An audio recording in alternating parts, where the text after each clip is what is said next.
Hello, I'm Mark Geary, and I am the arbiter of all that is funny and humorous. You're listening to, or watching, You Think That's Funny podcast, a podcast about what is and isn't funny. If you want to follow along with what we discuss in this episode, go to youthinkthat'sfunnypodcast.com. On this week's episode, we have Eva LaFeva, who is an accomplished burlesque and dance performer and is the artistic director at the critically acclaimed Newport Theatre. Welcome, Eva. Hey, what's up? Nothing much. Welcome to the show. Quick disclosure, I have known Eva for upwards of 3 years now. We are friends and colleagues, so this will be a nice chatty, familiar type one. Not one of those bumpy, we don't really know each other podcasts. So, Eva, we've got the list and we're ready to go. Are you ready? I'm ready. Okay, so subject number one is the thorny old issue of cats being idiots. So you sent me 3 videos. I'm just going to quickly recap them. There's the cat lawyer Zoom that is now enshrined in folklore, I feel. There was the cat being sampled and then used to make a music video. That one definitely got the attention of one of my cats who was asleep in my office at the time and was very much not asleep by the end of that clip. And then finally, there was the third one was the cat jumping to sail. Cat jump fail, yeah. So a whole gamut of catdoms. Now, obviously, cats are the dominant internet force these days. So give me your background on what your take on the cats is. Like, where do you come in with this? Okay, well, first of all, I've owned cats like my whole life, like ever since I was a kid. And obviously, I think I think cats get a really bad rap. I think everyone thinks that they're like shitty and standoffish and stuff. But I think when you own cats, you realize that like they all have really distinct personalities. But the one thing that I think is universal is they all think that they're like the shit and have a lot of pride. And so I think what's funny about cat videos and stuff is that they just have this air that they're kind of holier than thou. And then just seeing them be like, it's always like they act like a total idiot and then they do that walk away like, oh yeah, whatever, I totally meant to do that, which I just think is so hilarious because I think I see that sometimes in people too, where like you're just unwilling to be dumb and you try to like overcompensate for it. And I just think it's ridiculous. So I remember the cat lawyer video.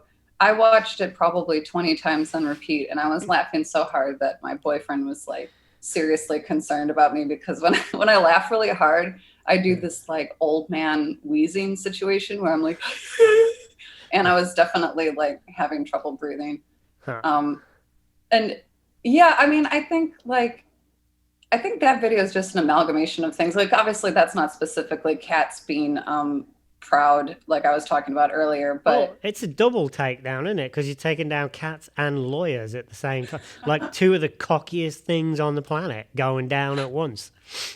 It's like if I didn't know it was real, I would have sworn it was staged too, because that guy's the cat lawyer's dopey ass voice, you know, him being like, oh, I don't know, like that also just was the icing on the cake for that. Yeah, I think like there's just so much comedy about people kind of being taken down a peg that I really relate to. And like, I see that a lot in burlesque too. Like people, like in positions of power kind of like knocked down a level, which I think can be really like you were saying, it's kind of cool to, it's gratifying to see in some sense. I can't really describe why. Yeah. And also as someone who's a complete idiot when it comes to Zoom, I could just relate. Yeah. And I guess the backstory is like his secretary was using his computer and she had put on that filter, or like her son was using it, I think. And like they had left on that filter and then they couldn't figure out how to like turn it off.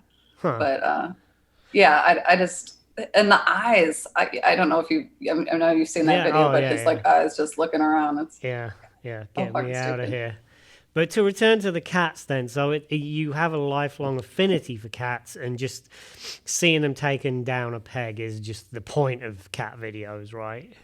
Yeah, well, and I think cats like really, I mean, animals in general, they just have such a like diversity of, like, again, so the one video that I sent to Mark, it's like this cat making these inhuman sounds. Like this person keeps going to pet the cat and the cat's like, "Rah!" You know, and I have a very vocal cat myself that just like comments on everything and is always like meowing and chattering in this, you know, in this weird way where you're like, are you even a cat? This doesn't sound like an animal would make this noise. And so yeah, I really liked that video too, because I actually liked the song that she remixed. Like once she got all the sounds together and it got put together, I was like, damn, I would rock out to this, you know, like. Yeah, I was expecting Jingle Cats when I saw the you know, the clip thing, but then she'd done something a little more clever with it, right?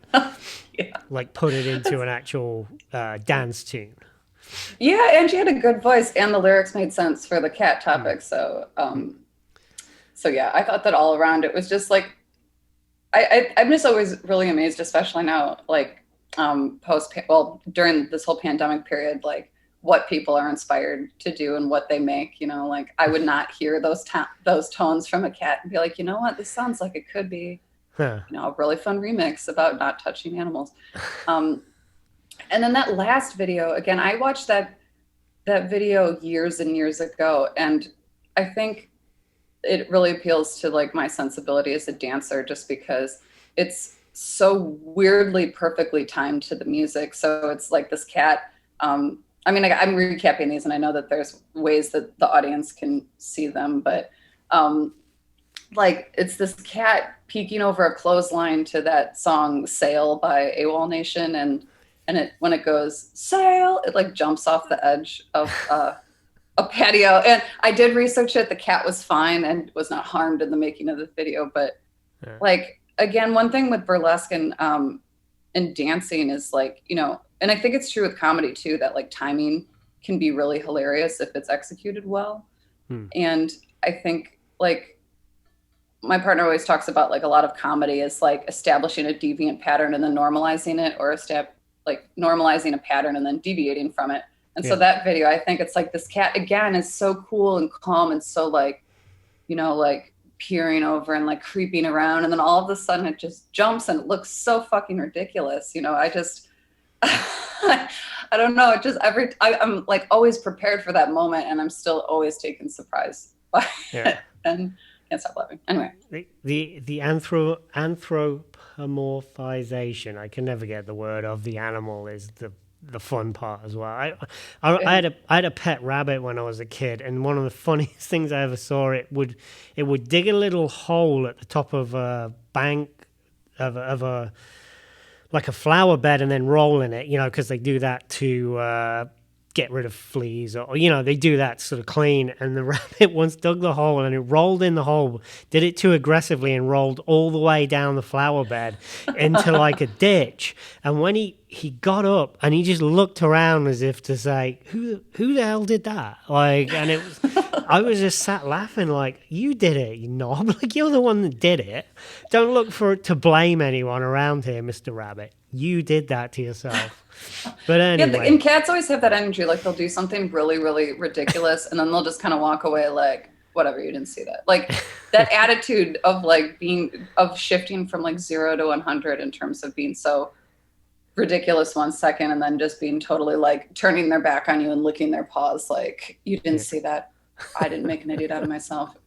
I just think it's so silly. And again, I feel like when you're talking about anthropomorphic elements, like I think I see people do that where like something embarrassing will happen and then people will try to play it off and like, or try to like be cool through it. And like, I always think it's such a ridiculous approach to try to like cover your ass. Like, I think it's just better to be like, oh yeah, that was stupid. And as opposed to trying to like, oh, I was never an idiot. You just mistook what you saw.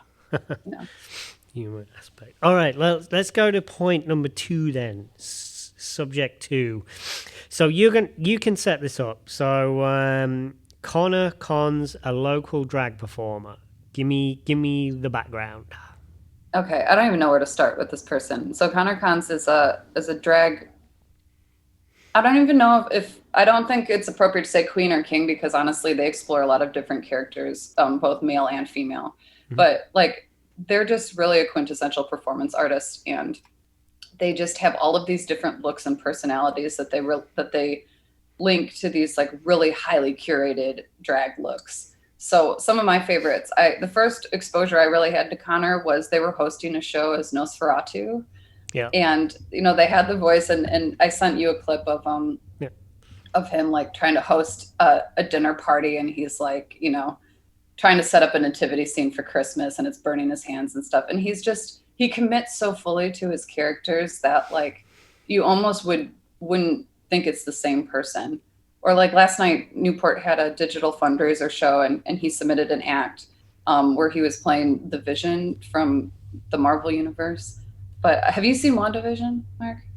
I don't watch superhero. Oh my God. I'm too old and gravitas for that sort of stuff.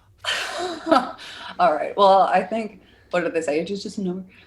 Well, I would say, like, I'm not normally a superhero person, although I will say that Adam and I watched all of the Marvel movies in order over the pandemic. Oh God, which, superhero movies are so tedious to me. I don't even want to go in that rabbit hole.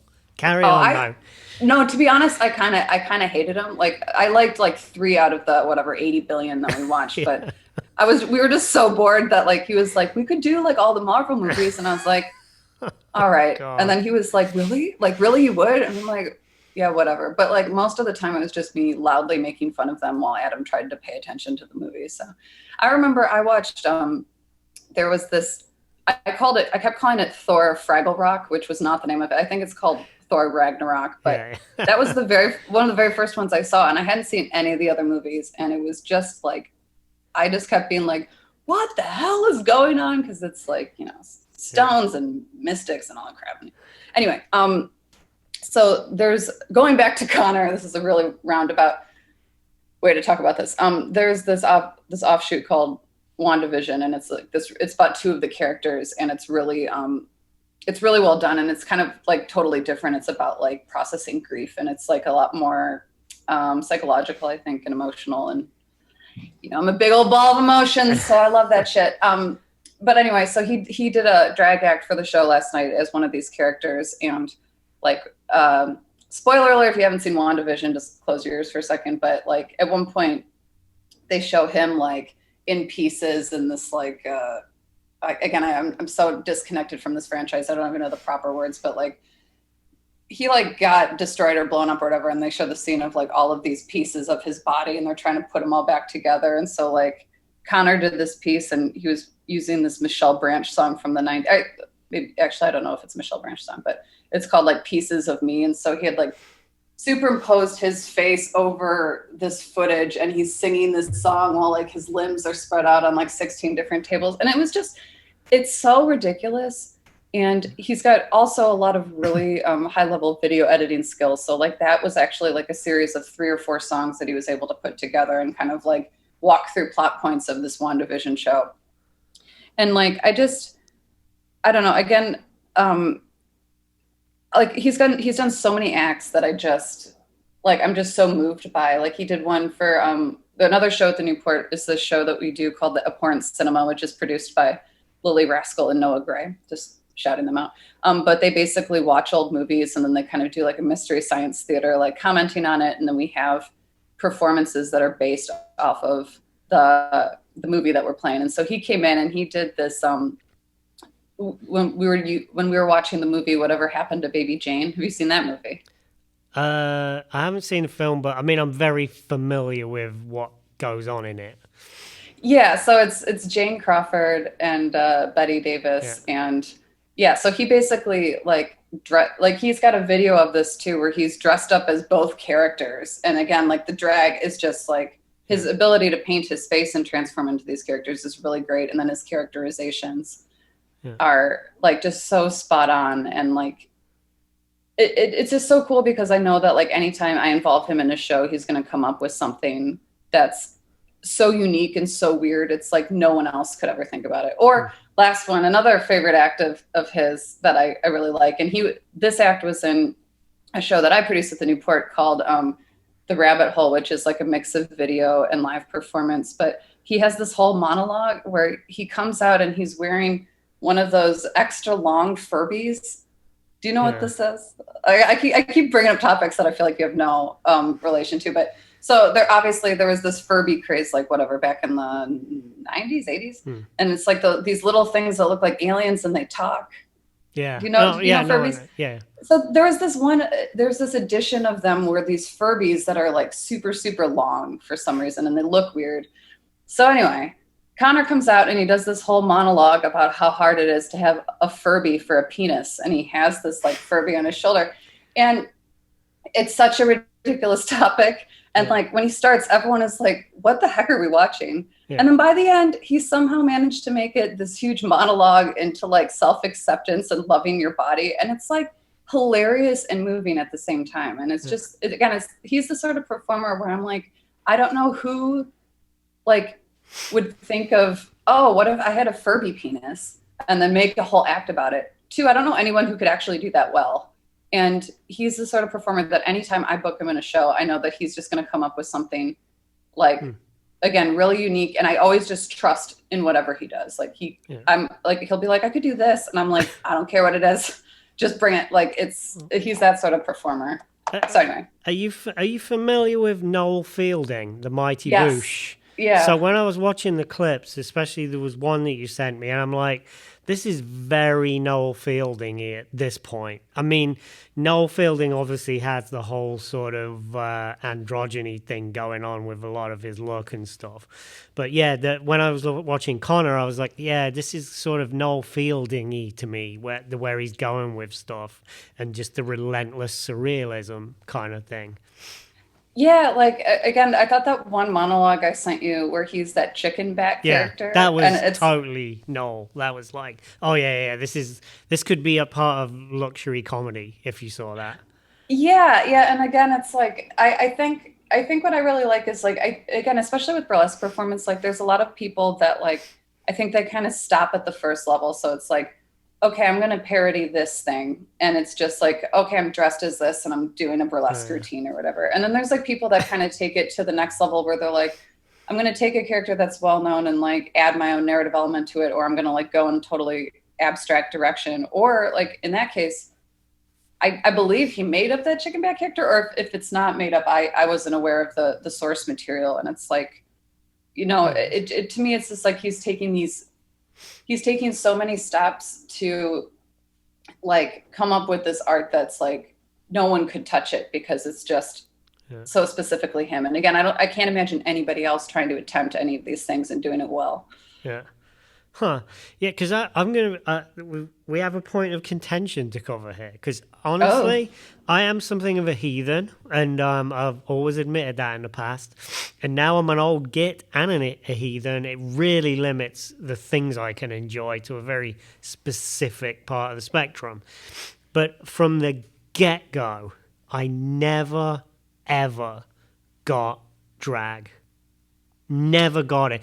And I know there's other people say but let me give my English part of it, right? So I think there's a lot of roots of drag in English pantomime, right? Which I think is not an American thing, right? So you have a pantomime, you're familiar with it. I'll explain it just in case someone is right. So in Britain, just after Christmas, pantomime season. Pantomime is a standard, normally it's like, what do you call them? Nursery rhyme type thing, right? But there's certain conventions to pantomime. So the lead character who is male is always played by a female. That's given. There is always like several what you would call drag characters in there, right? So Widow Twanky is one of them. And it's like pantomime is a formula, absolutely a formula. But even as a kid, I was just sitting there going, why is a person who is clearly male? I don't know. I am really dating myself. And to say this in 2021, we're both going to get cancelled within 10 minutes of this being published. But as a kid, I'm sitting there going, why is someone who's clearly male playing the female? And why are people who are clearly male playing females? And blah, blah, blah, blah, blah, blah. And it was like, I just didn't get it. And that rolled forward through drag and everything.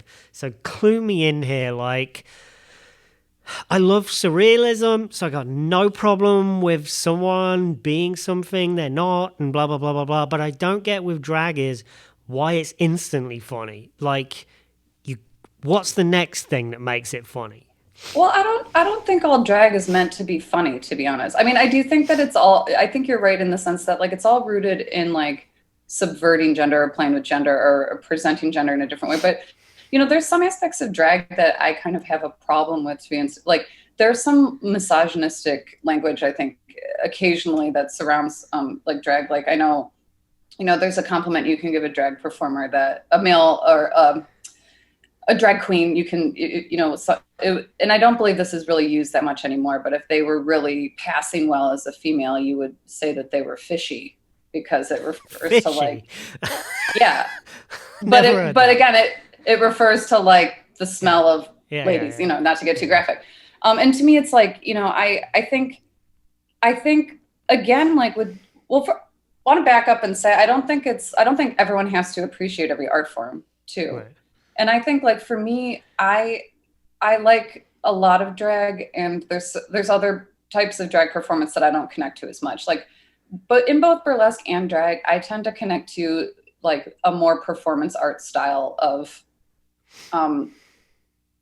drag, more so than like probably the most popular version of drag, I would say. And again, I'm not really an expert, so again, I don't want to speak out of turn, but there's a huge market for drag of a person in a highly feminized presentation, like lip syncing to a song and dancing along to it. That's like probably drag. It's one of its most basic levels, but like I think it's similar to burlesque, where it's like a lot of basic burlesque is like wearing a sparkly dress and like taking things off in kind of this old fashioned slow strip, like, oh, I'm a pretty lady, like let me take off this glove. And again, I know people that do that really well, and I really appreciate their performances, but that tends to be stuff that I don't connect to as much. I think that, a lot of the origins of drag come from like people in the queer community that wanted to explore different sides of their gender. And, it's not necessarily that their gender orientation was such that they wanted to live their life completely as a female, but like also they have feminine aspects of their personality that they want to explore, and and I think burlesque and drag are both like kind of, critique isn't the right word, but it's a parody of like these ridiculous ideas about what femininity is and what masculinity is. But I know my friend Dusty Balls is a drag king, and I remember talking to him once, and he was saying, I want my drag character to be the sort of man that I want to see in the world, like the sort of expression of masculinity that's not toxic and like in your face and aggressive, but like silly and goofy and loving and clever. And like they just had a piece in the show last night where they did all of this green screen work, where bringing this conversation full circle, they shrunk themselves down and then got on their cat and rode them like a like a cowboy. And it sounds ridiculous, and it is in the best possible way, but it's just the sort of thing that like, again, that to me starts to branch into this like performance art thing, because that's not something you could really see on a stage, because you can't shrink yourself down and ride a cat on stage. And so it's a cool extension of how drag is growing in the whole like post-pandemic age. But it's silly and it's goofy and it's funny, and it's not deep, but it's wholly entertaining. And again, it's something like I've never seen that before. And that's the sort of stuff with any performance style that I tend to really connect to, is like people who are really clever on stage or people who are really original on stage. So again, I don't know if I really answered your question about like why you should appreciate drag, but I also think that like it might be hard for us to fully understand its importance, because like as far as I know, like you've never really struggled with like your gender presentation. Like I feel like you've always pretty much identified as like a male person, right? Yeah. And I've generally connected with being a woman, but I have done I did a show at one of the productions I used to do where I explored doing drag and as a drag king. And I have to say it was super fun, like especially for years I've trained as a dancer, and I've tried to figure out how to move femininely and like, have these like feminine lines, and having to throw that all out the window and having to play with like exploring a side of my personality that I think is there that's a little more masculine. Like that was really interesting for me to play with. And it was really, and I know this sounds like stupid, but it was really informative about like, I don't know. It's hard to describe, but it was a really interesting exploration for me because it was something totally different than I'd ever explored. Actually, I mean, I was probably overstating it. Like I've seen comedic stuff in the past where like French and Saunders were always like playing dudes, and there was Danny LaRue when I was a kid, and that always made me laugh. But it was just the whole thing of like just lip syncing to a song. I was like, why am I not getting this? And it bugs me as a person because I'm such a heathen. It's like, you know, when I go in an art gallery and other people are staring at things going, oh, that's magnificent, and I'm just like, it does nothing for me, and that worries me because it makes me think there's, you know, I'm missing something as a human being. So that's the only reason I bring it up. It's not like it's not like, oh, it isn't funny. It's just like, why the hell do I not get it? I guess that's a frustration. Well, I mean, again, like I think we don't have to get everything. We don't have to connect with everything. Like, I do. I have to win. You know me. I have to complete and I have to win. Well, I will say, just like burlesque, you know, there's different levels. Like there's some people that are really great at drag, and there's some people that are like newer to drag, and so like maybe their lip syncing isn't as good or what have you. But like I used to be in a show with this drag queen in Chicago that is now insanely popular because they won a season of RuPaul's Drag Race, and their name is Shea Coulee, and oh, just again, I think if you watched this person, you would get it because they have that one, their lip syncing is on point, and they're an athlete on stage. Like their dance ability, and also like it's really frustrating for me to see all of these drag queens that are just so much better at dancing and moving in heels than I am. Like I'm like, how do you do that? I can barely walk in these things, and you can like do the drop splits. I mean, it's just insane. But again, I think like, I don't think you need to get everything or like, I think like there's some people that like, you know, they'll just see a drag queen walk on stage and and just the act of taking in that image of the person's look and how they've manipulated their face to express their character and stuff like that. You know, I think for a lot of people, like just that alone is already like so moving. And then seeing that person develop that through dance and performance, it's just like icing on the cake. And then I think there's people that are, again, you know, you look at it and you're like, oh, I can see that they've done that they look nice in this costume and they've done a good job with the makeup, but it's not something that you know, you're like, oh, the minute they come on stage. And again, I think that's fine. I just, you know, the one thing I've been thinking about is like, you know, just because like it's not your cup of tea doesn't mean it's not like legitimate, which I don't think you're saying. But like I hate people that are like, and I think maybe I've just been reading the comment sections of too many articles online, but never read the comment section. No, it's the worst thing. But you know, like I'll see people be like, this doesn't make sense, so it's shitty. And it's like, well, obviously that's not the case. Oh.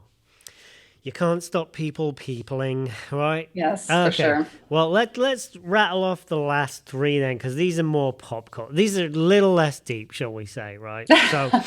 So we got one we do agree definitively on here, which is what we do in the shadows, which I can't work that out. We've brought it up, I think, before. You've got kind of a goth streak to you going on, right? What? I've never heard that before. How so? What do you think? Why do you think that? Just because there's some gothiness going on in the Nosferatu, and then I went to What We Do in the Shadows. Well, you know, so I've watched What We Do in the Shadows because I'm a huge Matt Berry fan. Natasha Georgiou is in. I mean, why is that? I brought this up before. Why is this show in America when everyone in it is British? I don't get that, but yeah, it's definitely a goodie.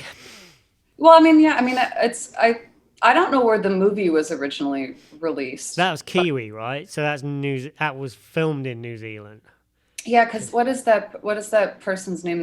One of the lead characters. Well, Taika Waititi is the creator, and then Jermaine Clement, obviously from Flight of the Conchords, was the other. Well, and you know, I think Flight of the Conchords like had a huge influence on America. Like I remember when I was in in college and stuff like that, everyone was like, have you heard of this thing? And, so I think like when people have associations with actors and stuff like that, it really helps bridge that gap of like bringing it to the US. But I also think like the whole vampire culture has been pretty heavily explored and pretty like two-dimensional, I think, in the US. Like it's always like, we're sexy and we're timeless and, we're and all of that. And so I think when you have this huge base of source material to draw from, and like you have this huge, like, this is what vampires are, and not a lot of exploration into other different types of presentations, I think it just like opens up all of these doors. And the thing that I really loved about that is like the TV show and the movie are obviously related, but they're like totally different. Yeah. Like, did you have a preference of the TV show to the movie? Well, my favorite bit of What We Do in the Shadows is Natasha Georgia swearing her head off all the time. I love how she just like goes off and she's just swearing her head off about the other guys. I don't know. I'm a child, so I like swearing a lot, but what's your favorite bit of it? Like if you could... Oh God. Well, like again, I really loved the movie, but I haven't seen it super recently, but like both a theme that they've done in the movie and the TV show is like when they encounter werewolves. Yeah. So I love that line, like, we're werewolves, not swearwolves. And when they have that huge build up to their fight, and then that one guy just like pretends to throw something off the cliff, and then they're like, Rhino, or whatever his name was, like, God, I laughed my ass off. Yeah. And there was that great scene in the TV series where they bring in all of those vampires for that vampire council. Do you remember that scene? And and they're all like famous people. Because my issue was, I was like, oh, that's Tilda Swinton, and then that's so-and-so, and blah, blah, blah. Yeah. Yeah, and I think, too, like, the TV show does a nice job of exploring kind of, like, people trying to assimilate to, like, modern culture. Yeah. And I thought that like they just made a lot of smart additions in the adaptation of the TV show from the movie. Like I think having Natasha's character, like having a female energy, opens a lot of doors just in terms of like, dynamics between her and her husband. And I think like Guillermo, the actor that plays the familiar, I thought he was so great. And I loved, and again, I don't want to give too many spoilers, but I loved that plot line of him kind of going from this position of being a meek servant to end up like accidentally being super powerful in this vampire slayer and stuff. Yeah, it was a good one. It was a good one. And if you like that actress Natasha's in another show that we've been getting into called have you ever heard of Stath? Yeah, Let's Flats. Yeah, I've got it. Watched that? I've got it on DVD. Been through it. Been there. Yeah, we love. And again, I think it really shows how diverse she is as an actress, because like I think that she's very like, obviously she brings her personality to both parts, but I think both of them are so like different. Like she's so sweet and meek but just silly in the Stathlet's Flats. Yeah. So. Cool. All right, we got two more quickies here before we recap. So this one I'm going to talk about this because it's a weird swing. So I've never really sat down and watched Brian Regan because everything that I've ever heard about him leads me to think I'm not going to like him. Like, because he sounds conventional and just, hey, what's the deal with blah, blah, blah. So how do you connect with Brian Regan going from all this surrealism and fantasy stuff?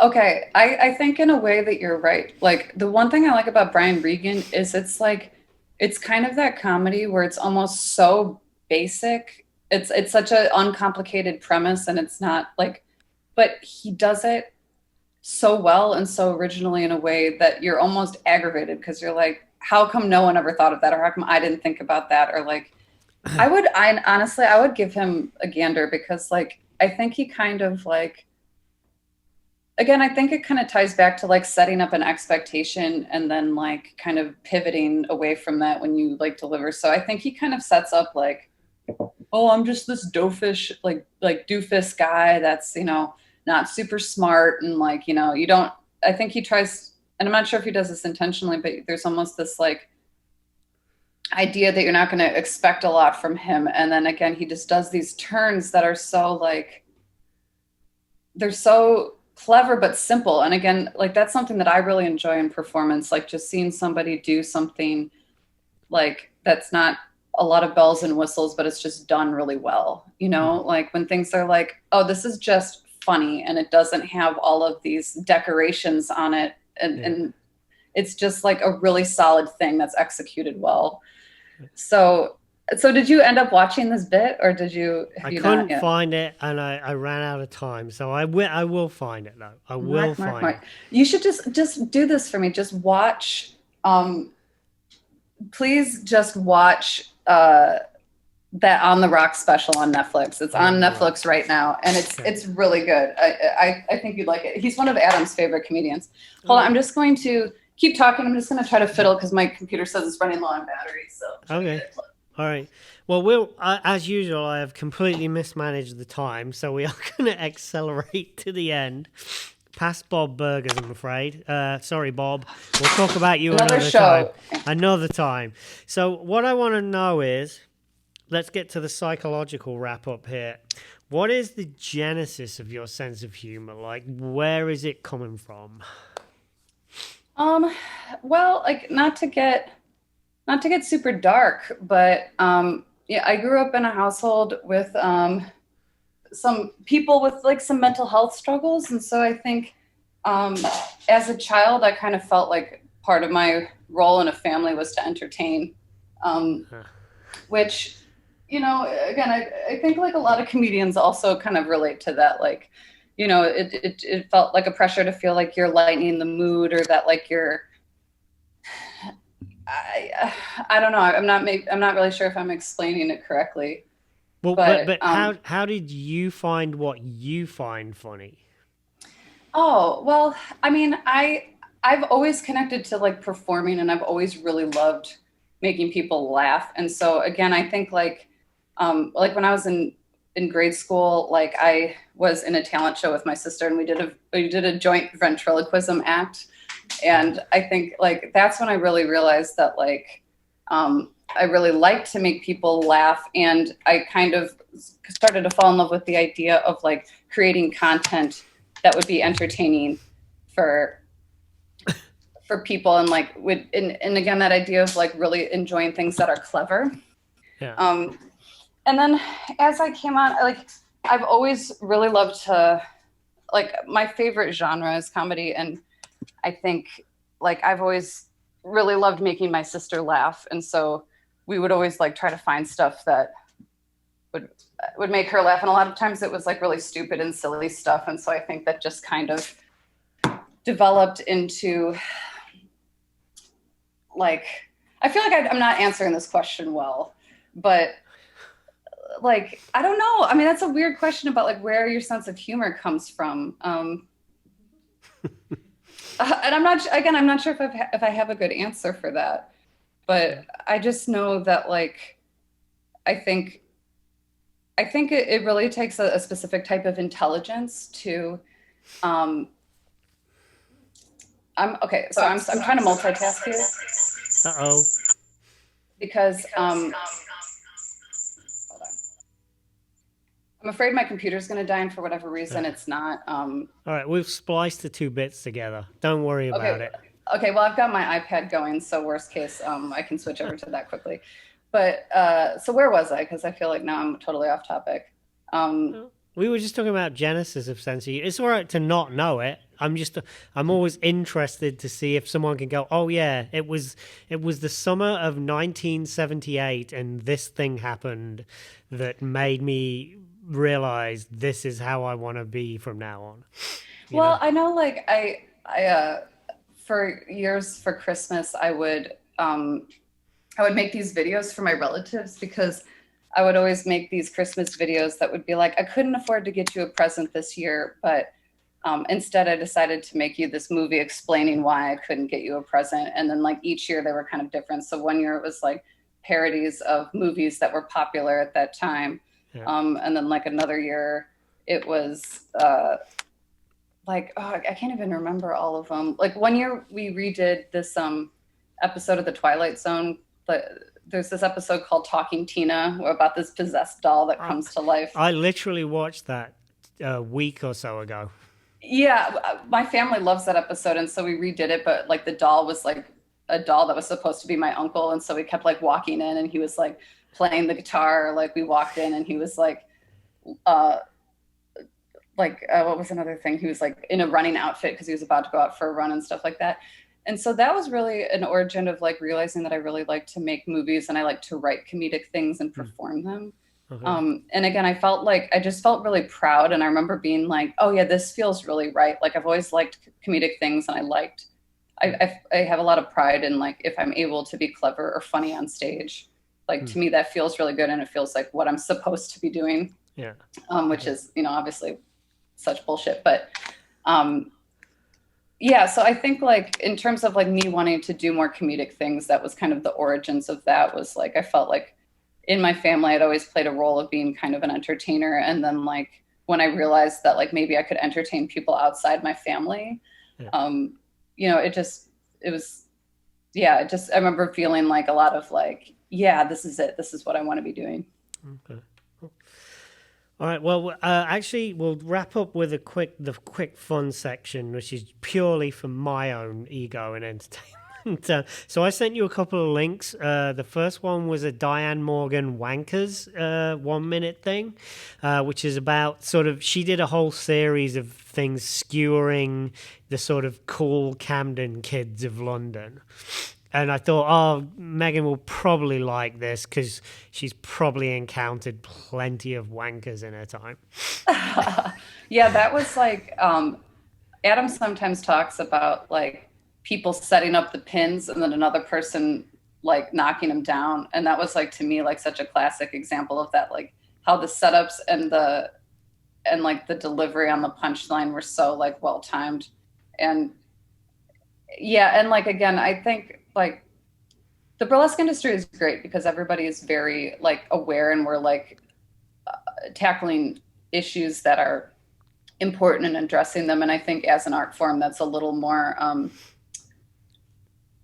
subversive in general, like having that aspect isn't a bad thing at all. But you definitely like meet people that are so woke, they're like awake in a different reality, or like they're like getting in their own way, where I'm like, this is just posturing, and it's not actual, investment in these issues that you're claiming to represent. And I think like, it's interesting in my generation because I think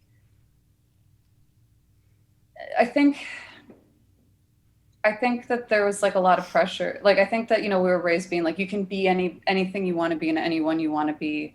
But like, I found now that people like, they want to have their elevator pitch ready for who they are. So it's like, I'm this person and I'm a blank, blank, blank, blank, blank. Yeah.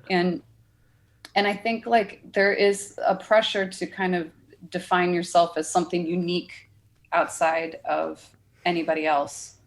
And I think, yeah, that obviously sometimes people can take that too far. And again, that's not to say I'm not trying to like, obviously there's people where there's like things about their identity that can be summed up in a word that's also a huge formative part of their identity. And I'm not necessarily talking about those people, but I feel like sometimes people are like trying to collect things to be like, and that this sketch kind of reminded me of that a little bit. Okay.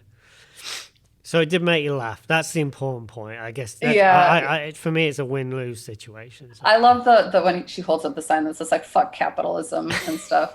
I love that thing about people like trying to be like, I know this is controversial, but like I think capitalism has problems. It's like, again, it kind of ties into what I think of people in my generation struggling for identity. And then the second clip was a classic French and Saunders, like making fun of an opera recording, which is a longer piece, but I thought you'd get a kick out of it as well. Well, I totally related to that guy in the pink sweater that's just bustling around, like shuffling papers and being an anxious idiot, because that's like pretty much every time I run a show at Newport. And getting in and actually being counterproductive, even though he's desperately trying to be productive. And honestly, I think that is like a huge thing I struggle with. It's like I'm such a people pleaser at times that I think like I'm like almost overcompensating, and people are like, just leave me alone. I'm fine. I can do this. But I'm like, do you need like crackers in the dressing room or water? Or like, and then I accidentally spill water all over somebody or something. There's a bit in it. There's a bit in it where the sound guy sets a slider on the board, and then he changes it again, and the sound guy just looks at him and slides it straight back to what it was. I'm like, fucking hell, that's me. That's a Mark Geary move. Yeah, and that, I don't know if you've ever watched Documentary Now. Have you ever heard of that show? Yeah, I've watched all of them. Yeah. Yeah, that it reminded me so much of the episode where they're parodying the cast recording of Company. They're recording that. Yeah. Oh, she's gone. Well, I'm going to wrap this episode up without my guest. Oh, here she is. She's rejoined on iPad, so she's come just to say goodbye. My computer's been having a bunch of issues, and hold on, let me switch over. I was just saying goodbye on your behalf, Megan. That was all anyway. So yeah, we can wrap up. So yeah, what did you say? Documentary Now, yeah. Yeah, like I'm a huge musical theater nerd also, so I just really related to like I loved how ridiculous the songs were. Like, I don't know if you remember that song where the guy's singing really fast and he's like, I'm sorry, da da da da da da da, and then he ends with like, I just did a little cocaine tonight. I remember when I heard that punchline again, it was one of those old man wheezing reactions where I was just like, oh my God, like, cause the whole time you're like, what is going on with this guy? And then when you get to that punchline, it's just so satisfying. And yeah, I think like it just, that episode, I think was a really cool exploration of like, of the type of personalities a lot of times you encounter in like musical theater and the arts, of like the people that are just taking their jobs so seriously to the point where they're like, and we actually, after we watched that, we went and we watched the original documentary that was based off of. Have you ever seen that one, Mark? No. I would recommend. It's like they really didn't do much to heighten it. Yeah. Yeah, it's like the Stephen Sondheim or whatever in the documentary, you're like, damn, this dude is intense, like, and he's a bit of an asshole in a really in an inadvertently funny way where you're like, oh, I can totally see why someone saw this and was like, this is ripe for parody. Yeah. Anyway, so that sketch that you sent me, that really brought me back to that particular episode and how much I enjoyed that. But I think it's interesting because like both of those pieces that you sent are like really fundamentally different, because one of them is just like a straight up like setting up the punchline, delivering the punchline, and it's really quick and witty. And then like the second one is a lot more subtle in terms of like, those like blink and you miss it minutes, like the sliders and stuff like that. Like I'm sure that some people watched it and they didn't necessarily like pick up on that or like maybe connect to why that would be funny. And especially if you're not like in our industry where that you've encountered those sort of people that just want to meddle, Yeah. Alrighty. Well, that is our episode then. I have once again blown completely past the time management window, but thank you very much for joining, Eva. Yeah, thanks for having me. Okay, well, that has been You Think That's Funny podcast for this week, year, whatever it is. Maybe you're listening to them every 6 months. Maybe I'm talking to myself at this point. We would like to say go to youthinkthat'sfunnypodcast.com to check out the links that we were discussing and some of the other stuff. And that'll be it. Bye, and play that jangly guitar music. Ding, ding, ding, ding.